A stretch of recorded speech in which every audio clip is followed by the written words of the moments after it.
ಎಲ್ರಿಗೂ ನಮಸ್ಕಾರ. Welcome back to my channel. ನಾನು ರಮ್ಯಾ. ಇವತ್ತಿನ ವಿಡಿಯೋದಲ್ಲಿ ಶಿವರಾತ್ರಿ ಹಬ್ಬದ ಪ್ರಯುಕ್ತ ಇವತ್ತು ನಾವು ಊರಕ್ಕಿ ತಂಬಿಟ್ಟನ್ನ ಮಾಡ್ತಾ ಇದ್ದೀವಿ. ಸೊ ಇದನ್ನು ಯಾವ ರೀತಿ ಮಾಡೋದು ಅಂತ ಈ ವಿಡಿಯೋದಲ್ಲಿ ತೋರಿಸ್ತಾ ಇದ್ದೀವಿ. ಸೊ ಎಲ್ಲೂ ಕೂಡ ಸ್ಕಿಪ್ ಮಾಡದೆ ವಿಡಿಯೋನ ಪೂರ್ತಿಯಾಗಿ ನೋಡಿ. ನಿಮಗೆ ಏನಾದರೂ ವಿಡಿಯೋ ಇಷ್ಟ ಆದರೆ ದಯವಿಟ್ಟು ಲೈಕ್ ಮಾಡಿ, ಶೇರ್ ಮಾಡಿ, ಕಮೆಂಟ್ ಮಾಡಿ, ಹಾಗೆ ನಮ್ಮ ಚಾನಲ್ನ ಸಬ್ಸ್ಕ್ರೈಬ್ ಮಾಡ್ಕೊಂಡು ನೋಡಿ ಅಂತ ಹೇಳ್ತಾ ಇವತ್ತಿನ ವಿಡಿಯೋನ ಸ್ಟಾರ್ಟ್ ಮಾಡ್ತಾ ಇದ್ದೀನಿ. ಬನ್ನಿ ಇವಾಗ ಏನೇನು ಬೇಕು ಅಂತ ನೋಡ್ಕೊಂಡು ಬರೋಣ. ಮುಕ್ಕಾಲು ಕಪ್ಪಷ್ಟು ನಾನು ಪುಟಾಣಿನ ತೊಗೊಂಡಿದ್ದೀನಿ, ಕಡಲೆ, ಹಾಗೆ 1 ಕಪ್ಪಷ್ಟು ನಾನು ಸ್ಟೋರ್ ಅಕ್ಕಿನ ಹಾಕೋತಾ ಇದ್ದೀನಿ. ತುಂಬ ಚೆನ್ನಾಗಿರುತ್ತೆ ಇದು, ಹಾಗಾಗಿ ಇದನ್ನು ತೊಗೊಂಡಿದ್ದೀನಿ 1 ಕಪ್ಪಷ್ಟು.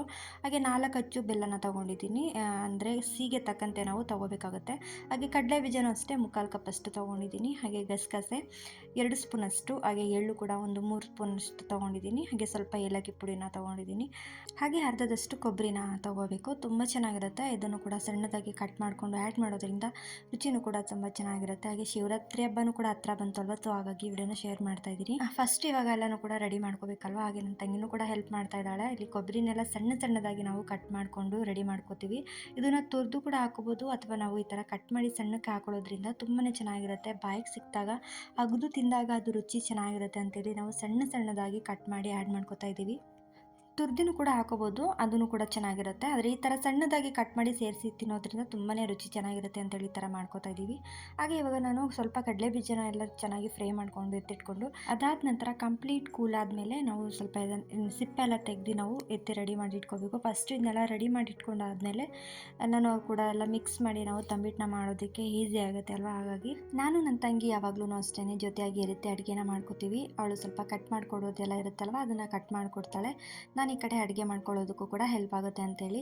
ಸೊ ಇವಾಗ ಇದೆಲ್ಲ ಚೆನ್ನಾಗಿ ಕಂಪ್ಲೀಟ್ ಕಡಲೆ ಬೀಜ ಎಲ್ಲ ಹುರಿದಿದ್ದಾಗಿದೆ. ಇವಾಗ ನೆಕ್ಸ್ಟ್ ಇದು ಕಂಪ್ಲೀಟ್ ಕೂಲ್ ಆಗೋ ತನಕ ಬಿಟ್ಟು ಸ್ವಲ್ಪ ಅದಾದಮೇಲೆ ನಾನು ಸಿಪ್ಪೆನೆಲ್ಲ ತೆಗೆದು ಅದಾದ ನಂತರ ಎಲ್ಲ ರೆಡಿ ಮಾಡಿ ಎತ್ತಿಟ್ಕೊತೀನಿ. ಈ ಥರ ಎಲ್ಲ ಫಸ್ಟೇ ರೆಡಿ ಮಾಡಿ ಎತ್ತಿಟ್ಕೊಂಡ್ರೆ ಮಾಡಿದ್ದು ಕೂಡ ಸ್ವಲ್ಪ ಆಗುತ್ತೆ. ನೆಕ್ಸ್ಟ್ ಬೆಲ್ಲದ ಅಚ್ಚನ್ನ ಈ ರೀತಿಯಾಗಿ ಸಣ್ಣದಾಗಿ ಕಟ್ ಮಾಡಿಕೊಂಡು, ಅಂದರೆ 2 ಹೋಳಾಗಿ ನಾನು ಮಾಡ್ಕೋತಾ ಇದ್ದೀನಿ. ಅಂದರೆ ಕುಟ್ಟಿ ಪುಡಿ ಮಾಡ್ಕೋತಾ ಇಲ್ಲ, ಈ ರೀತಿ ಮಾಡಿ ನಾನು ಜಸ್ಟ್ ಕರಗಿಸ್ಕೊಂಡ್ರೆ ಸಾಕಾಗುತ್ತೆ ಅಷ್ಟೇ. ಅದಾದ ನಂತರ ನೆಕ್ಸ್ಟ್ ಇಲ್ಲಿ ನಾನು ಅಕ್ಕಿನೂ ಕೂಡ ಇದನ್ನು ಚೆನ್ನಾಗಿ ಫ್ರೈ ಮಾಡ್ಕೋತಾ ಇದ್ದೀನಿ. ಅಕ್ಕಿನ ಸ್ವಲ್ಪ ಚೆನ್ನಾಗಿ ಈ ಥರ ಫ್ರೈ ಮಾಡ್ಕೋಬೇಕು. ಅಂದರೆ ಸ್ವಲ್ಪ ಲೈಟಾಗಿ ಕೆಂಪು ಬಣ್ಣ ಬರೋ ತನಕ ನಾವು ಚೆನ್ನಾಗಿ ಫ್ರೈ ಮಾಡ್ಕೊಂಡು ಮಾಡೋದ್ರಿಂದ ತುಂಬಾ ಚೆನ್ನಾಗಿ ಬರುತ್ತೆ. ಹಾಗೆ ಆ ತಂಬಿಟ್ಟನ್ನ ನಾವು 1 ವೀಕ್ ಇಟ್ಕೊಂಡು ನಾವು ಬೇಕಾದರೆ ತಿನ್ಬೋದು, ಅಷ್ಟು ರುಚಿಯಾಗಿರುತ್ತೆ, ಅಷ್ಟು ಚೆನ್ನಾಗೂ ಕೂಡ ಇರುತ್ತೆ. ಸೊ ಇಲ್ಲಿ ನೋಡ್ತಾ ಇರ್ಬೋದು, ಈ ಹಂತಕ್ಕೆ ನಾನು ಚೆನ್ನಾಗಿ ಫ್ರೈ ಮಾಡಿ ಎತ್ತಿಟ್ಕೋತಾ ಇದ್ದೀನಿ. ಶಿವರಾತ್ರಿ ಹಬ್ಬಕ್ಕಂತೂ ಇದು ಸ್ಪೆಷಲ್ಲು. ಪ್ರತಿಯೊಂದು ಹಬ್ಬಕ್ಕೂ ಒಂದೊಂದು ಸ್ಪೆಷಲಾಗಿ ನಾವು ಪ್ರಸಾದನ ಮಾಡ್ತಾ ಇರ್ತೀವಿ. ಸೊ ಇದೊಂಥರ ನಾವು ಸ್ಪೆಷಲಾಗಿ ಮಾಡುವಂಥದ್ದು.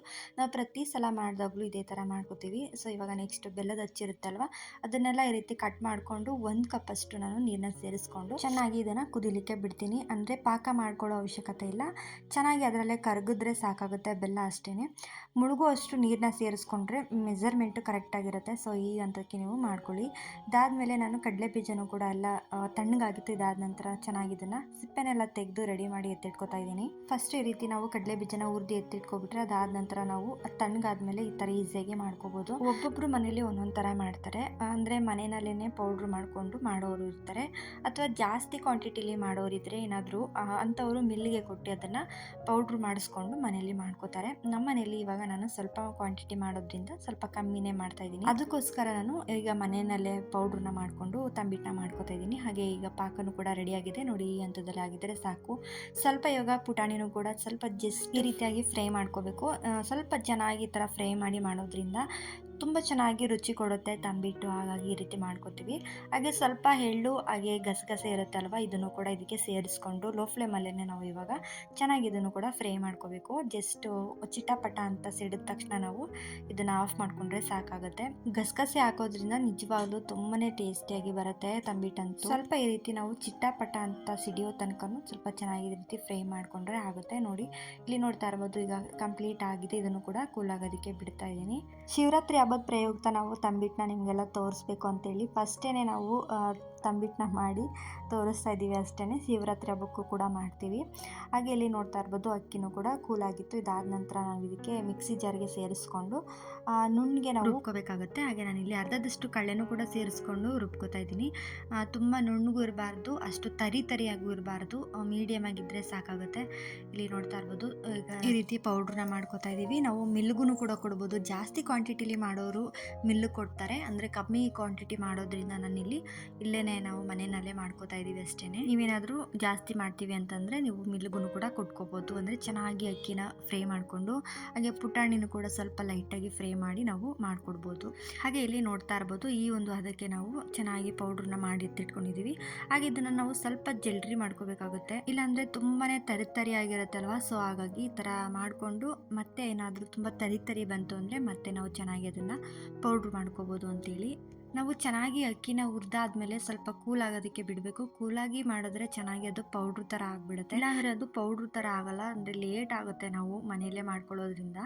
ಏನಾದರೂ ನಾವು ಮಿಲ್ಗೆ ಕೊಡ್ತೀವಿ ಅಂತಂದ್ರೂ ಕೂಡ ನಾವು ಅಕ್ಕಿನ ಹುರಿದಾದ್ಮೇಲೆ ಚೆನ್ನಾಗಿ ಕಂಪ್ಲೀಟ್ ಅದು ಕೂಲ್ ಆಗಬೇಕು. ಕೂಲ್ ಆದಮೇಲೆ ನಾವು ಪೌಡ್ರನ್ನ ಮಾಡಲಿಕ್ಕೆ ಕೊಟ್ಟರೆ ಅದು ತುಂಬ ಚೆನ್ನಾಗಿ ಪೌಡ್ರ್ ಥರ ಬರುತ್ತೆ, ಇಲ್ಲಾಂದರೆ ಅಷ್ಟು ಚೆನ್ನಾಗಿ ನೀಟಾಗಿ ಬರೋದಿಲ್ಲ. ನಾವು ಯಾವುದೇ ಒಂದು ಪದಾರ್ಥನೂ ಕೂಡ ಹುರಿದು ಮಾಡೋದ್ರಿಂದ ಅದರದ್ದು ಟೇಸ್ಟ್ ತುಂಬ ಚೆನ್ನಾಗಿರುತ್ತೆ. ಅಕ್ಕಿ ಹಿಟ್ಟಿಗೆ ಇವಾಗ ನಾನು ಕಡಲೆನ ಸೇರಿಸ್ಕೊಂಡಿದ್ದೀನಿ. ಹಾಗೆ ಇಲ್ಲಿ ನಾನು ಕಡಲೆ ಬೀಜನ ಹುರಿದು ಎತ್ತಿಟ್ಕೊಂಡಿದ್ದಿಲ್ವ, ಅದನ್ನು ಸ್ವಲ್ಪ ತರಿಯಾಗಿ ನಾನು ರುಬ್ಕೊಂಡು ಹಾಕೋತಾ ಇದ್ದೀನಿ. ಈ ರೀತಿ ಮಾಡ್ಕೊಳ್ಳೋದ್ರಿಂದ ಚೆನ್ನಾಗಿರುತ್ತೆ. ಹಾಗಾಗಿ ಜಾಸ್ತಿ ನುಣ್ಣಗೂ ಕೂಡ ಆಗಬಾರ್ದು, ಸ್ವಲ್ಪ ಮೀಡಿಯಮ್ ಆಗಿರಲಿ. ಹಾಗೆ ಎಳ್ಳು, ಗಸಗಸೆ, ಕೊಬ್ಬರಿನ ಸಣ್ಣದಾಗಿ ಕಟ್ ಮಾಡ್ಕೊಂಡಿದ್ವಲ್ವ, ಇದನ್ನು ಕೂಡ ಸೇರಿಸ್ಕೊಂಡು ಏಲಕ್ಕಿ ಪುಡಿನ ಸೇರಿಸ್ಕೊಂಡು ಇದನ್ನು ಚೆನ್ನಾಗಿ ಒಂದು ಮಿಕ್ಸ್ ಕೊಡಬೇಕಾಗುತ್ತೆ. ಈ ರೀತಿ ಚೆನ್ನಾಗಿ ಮಿಕ್ಸ್ ಆದಮೇಲೆ ನಾವು ಈ ಬೆಲ್ಲದ ಪಾಕ ಏನು ಮಾಡ್ಕೊಂಡಿರ್ತೀವಿ ಅದನ್ನು ಸ್ವಲ್ಪನೇ ಈ ರೀತಿಯಾಗಿ ನಾವು ಸೋದಿಸ್ಕೊಂಡು ಮಾಡ್ಕೋಬೇಕಾಗುತ್ತೆ. ಕಸ ಇರುತ್ತೆ ಅಲ್ವಾ, ಸೊ ಹಾಗಾಗಿ ಈ ರೀತಿ ಮಾಡ್ಕೋಬೇಕು. ಫಸ್ಟೇ ಜಾಸ್ತಿ ಹಾಕೊಳ್ಳೋದಕ್ಕೆ ಹೋಗ್ಬೇಡಿ, ಸ್ವಲ್ಪನೇ ಸೇರಿಸ್ಕೊಂಡು ನಾವು ಕಲಿಸ್ಕೊಳ್ಳುವಾಗ ಗೊತ್ತಾಗುತ್ತೆ. ಹಾಗೆ ಇದನ್ನ ಸ್ವಲ್ಪ ನಾವು ತೆಳ್ಳಗೆನೆ ಮಾಡ್ಕೋಬೇಕಾಗುತ್ತೆ, ಯಾಕೆಂದರೆ ದಿನಗಳಾಯ್ತಾ ಇದು ಸ್ವಲ್ಪ ಗಟ್ಟಿ ಆಗಿಬಿಡುತ್ತೆ.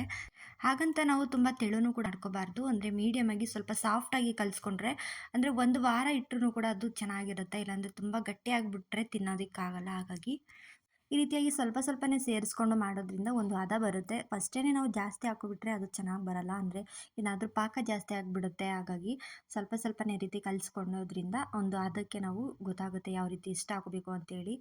ನೋಡಿ, ಸಾಕಾಗಿಲ್ಲ ಅಂದರೆ ಮತ್ತೆ ಸ್ವಲ್ಪ ಹಾಕ್ಕೊಂಡು ಸೇರಿಸ್ಕೊಂಡು ಈ ಒಂದು ಹದಕ್ಕೆ ನಾವು ಕಲಿಸ್ಕೋಬೋದು. ಪಾಕ ಸ್ವಲ್ಪ ಬೆಚ್ಚಗಿರುವಾಗ ನಾವು ಕಲಿಸ್ಕೋಬೇಕಾಗತ್ತೆ, ಅಂದರೆ ಕಂಪ್ಲೀಟ್ ಕೂಲ್ ಆದಮೇಲೂ ಕೂಡ ಕಲಿಸ್ಕೋಬಾರ್ದು. ಅಂದರೆ ಸ್ವಲ್ಪ ಬಿಸಿ ಇರಬೇಕು, ಬಿಸಿ ಇದ್ದಾಗಲೇ ನಾವು ಕಲಿಸ್ಕೊಂಡ್ರೆ ಉಂಡೆನೂ ಕೂಡ ತುಂಬ ಚೆನ್ನಾಗಿ ಬರುತ್ತೆ.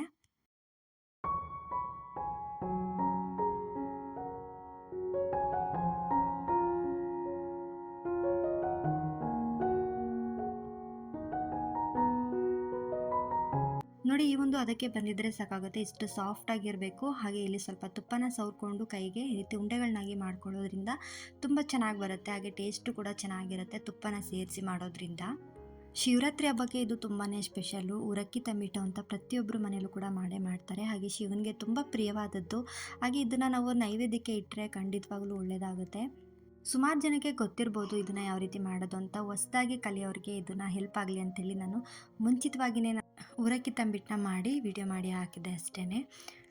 ಮಾಡ್ಕೊಳ್ಳೋದು ಅಷ್ಟೇ ತುಂಬಾ ಸಿಂಪಲ್ಲು. ಫಸ್ಟು ನಾವು ಎಲ್ಲ ರೆಡಿ ಮಾಡಿ ಎತ್ತಿಟ್ಕೊಂಡು ಪಾಕ ಎಲ್ಲ ಮಾಡಿಕೊಂಡು ಎತ್ತಿಟ್ಕೊಂಡು ನಾವು ಮಾಡಿದ್ರೆ ತುಂಬ ಈಸಿಯಾಗಿ ಬೇಗನೆ ಮಾಡ್ಕೋಬೋದು. ಅಂದರೆ ಪಾಕ ಮಾಡುವಂಥ ಅವಶ್ಯಕತೆ ಇಲ್ಲ. ಬೆಲ್ಲನ ಕರಸಿ ಹಾಕೋದ್ರಿಂದ ಒಂದು ಅಳತೆ ನಮಗೆ ಗೊತ್ತಾಗುತ್ತೆ.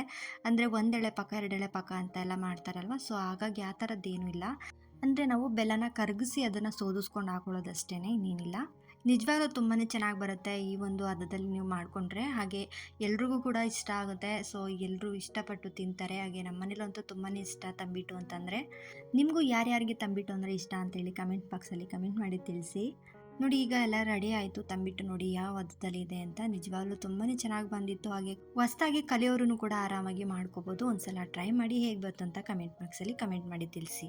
ಫಸ್ಟ್ ಡೇ ಮಾಡಿದಾಗ ಈ ರೀತಿಯಾಗಿರುತ್ತೆ. ಹಾಗೆ ನೆಕ್ಸ್ಟ್ ಡೇ ತೋರಿಸ್ತಾ ಇದ್ದೀನಿ, ಇಲ್ಲಿ ನೋಡ್ತಾ ಇರ್ಬೋದು ಎಷ್ಟು ಗಟ್ಟಿಯಾಗಿದೆ ಅಂತೇಳಿ. ಹಾಗಾಗಿ ನಾವು ಫಸ್ಟೇ ನಾವು ಕಲಿಸ್ಕೋಬೇಕಾದ್ರೆ ಸ್ವಲ್ಪ ತೆಳುವಾಗಿ ಕಲಿಸ್ಕೋಬೇಕಾಗುತ್ತೆ.